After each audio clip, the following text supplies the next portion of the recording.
No pitcher has won the MVP without starting a game or entering the game in the ninth inning. So what Andrew Miller just pulled off is beyond unique and part of a team. It's a team. This whole. I mean, we mentioned it, Brockman, right? The team hit 168, but the timely hitting was truly impressive. Incredible. From Coco Crisp to Kipnis to everybody, a true team effort. And Andrew Miller back here on the Rich Eisen Show after making the World Series. Congratulations, Andrew. How you been, man? Doing well. Can't complain. Like you said, going to the World Series, that's a good spot to be. Life is indeed good. What's the difference between, starting in the fifth inning or coming in the eighth? How different is it a situation for you?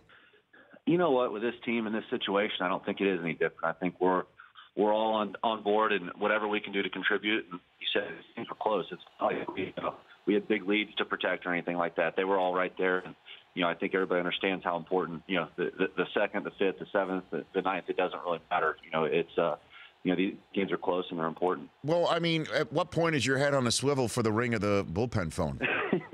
From the time I get down there to the time it's over, I think, we're all fighting to get in these games. This is, it's a dream to pitch in these games. It's a dream, I'm sure, for guys to get at bats or play defense or whatever. So, we're excited for it. And, we've had some situations between Bauer's finger and, some guys that can kind of, spot starts and whatnot that we're ready to go, as soon as the bell rings with the first pitch of the game. If I had to give you a choice as to what's the most famous finger in baseball, is it Bauer's finger or Francona's? Which one, the pinky or the middle one? That's a good competition. I saw Francona's on TV, and I knew that was going to be a story. But I think Bauer. I think he's a tough guy, and he wanted to be out there to pitch, and he had done anything. And hopefully he heals up and he's ready to go in the next round. Well, at least with Francona, he could say he was just scratching an itch, right? Yeah, I don't. Bauer, he had to own up to it, and I think hey, that's him. That's at least he's himself, and I think everybody knew he was telling the truth when he came and told us that. So now walk me. Go ahead. Walk me through, Andrew, this 50-50 thing that's going down. This conversation that seemed like straight out of Bull Durham, involving Francona on the mound with this bleeding pinky. You know what? That's Tito and that's Knapp, and I think just trying to find a way to keep it loose and a little bit of perspective, and anything they can do to to keep everybody else around them loose. Those are two of the best leaders you're going to have. And, I think in a situation like that, it's easy for everybody to kind of freak out and tighten up. And, those guys are talking about, the $100,000 50-50 and how they're going to get tickets. I think it just kind of relaxes everybody. And, it's a skill. I think, that's why we look to those guys. So, for those who may not know the story, so Bauer's pinky is bleeding profusely, right? Walk me through what you heard happen with this whole thing. So what I understand is, Tito has to go out to the mound, and the umpires are checking out the blood, and there's blood all over his shoes and the rubber and the ball and everything. And Tito looks up on the scoreboard in Toronto, and the 50-50 is, I don't know, $100,000 at that point.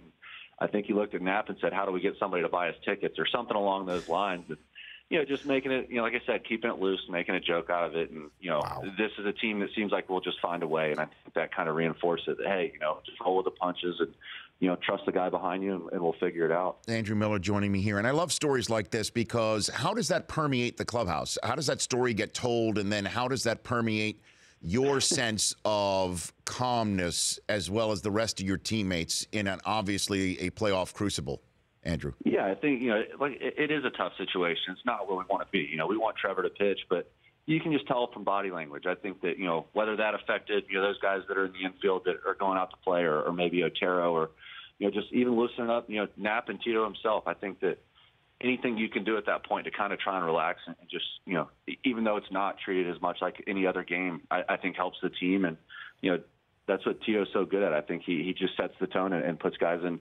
good situations and good frame of mind. And, we're glad we have them. And it's amazing how these things work out. If I had told you, even just last year, okay, not this year, when obviously the trade market rumors were red hot for you from about, I guess, late May all the way through to when you got traded, that you, Francona, and Coco Crisp, Red Sox alums, would all get together and try and win a World Series for Cleveland one day. It's really odd when you think about it, Andrew, right?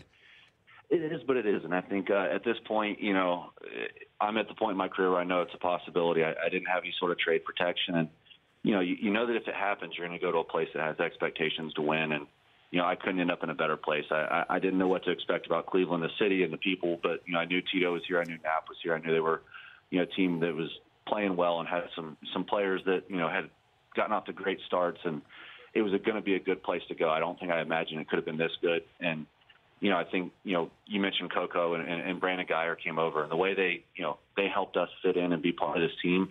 I think it helped us, and I think the goal was just to win. And the sooner that we fit in, the sooner that we kind of put our feet on the ground here, the better for everybody. And everybody went out of their way to make that happen. Well, I don't want to try and stir it up here, Andrew, but my two producers, my Chris Command Center, are kind of forcing me to do it since you're a former Yankee now with the Indians, and there's another Yankee fan who's claiming the Indians right now. His name is LeBron James.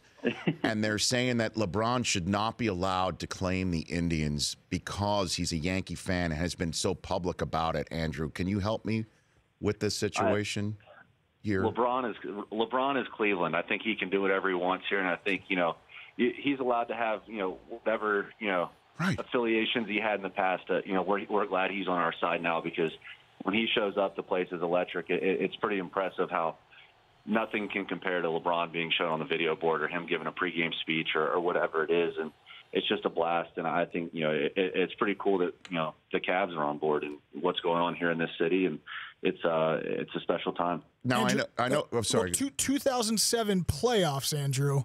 LeBron showed up to the game in Cleveland wearing a Yankees hat.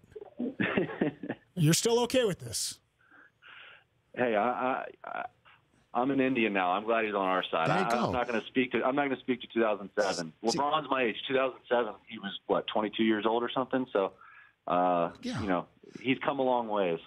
Yeah, I should say so, and that's what I said. I mean, the guy could do whatever the heck he wants to do, And now, I know you showed up there in July, and they had already won the championship, but all of us in the national media say that have been talking about how their success has cascaded down to the Indians as well, that they did start taking off when the Cavs were doing that. Is there any sense of that in the clubhouse, that this is Cleveland's time, even though obviously you're a football fan too, the Browns are still waiting on their first win, but is there any credence to this, Andrew? I think people get a kick out of it, but ultimately I think we're good because we have 25 guys that are busting their butts and preparing and working hard and have the talent. And I came here as a visiting player right after the championship in basketball, and the entire town was talking about it. And, the reaction we got, I think maybe that carries over into the fans.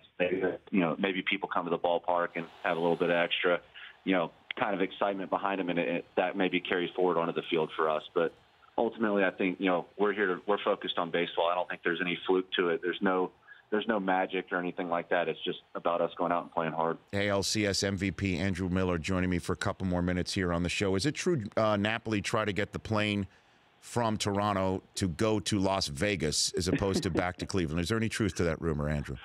I'm not aware of it, but I wouldn't be surprised. It's a fun group, and we had a chance to celebrate. We have a little bit of time to kind of catch our breath and heal up a little bit. But, Knapp's an awesome guy, and I think, he's definitely leading the party when it comes to having fun and enjoying these things. And he's been down this road before. We're all looking to him and how to react in these situations, and there's nobody better to follow. Okay, and Charlie Sheen says he wants to throw out a first pitch. You cool with that? You good with that, Andrew? Yeah, I don't care. If it brings back the 99 and the glasses and the skull and crossbones and whatnot. But you know what? I think that, the fans will probably get a kick out of it. I haven't heard much from Charlie Sheen lately, but I think, that's a great movie and a great character, and I think people would certainly react well. Well, if that happens, you've got to put on the glasses just for a pregame photograph, don't you think, Andrew? Yeah, no doubt. You got to put on the glasses. I'm not saying you do the haircut.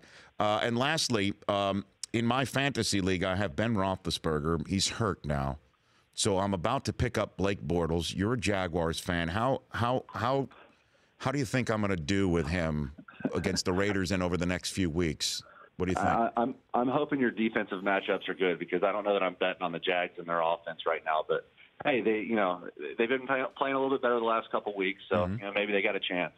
And they just did what maybe you're going to get a chance to do, which is beat a team from Chicago. Am I right, Andrew? Hey, you see where I'm going with that sounds one? good. Yeah. You picking up what I'm putting down on that one? Hey, look, congratulations. You're one of the good guys, and you've gone to a certain spot. And one of the things that everybody talks about you is that you it doesn't matter. 5th, 6th, 7th, 9th, doesn't matter to you. You're just going to go out there and throw, and you prove that in a big spot. So congratulations. I appreciate it. Thanks for having me, guys. You bet. That's Andrew Miller back here on The Rich Eisen Show. The Rich Eisen Show, weekdays at noon Eastern on Audience.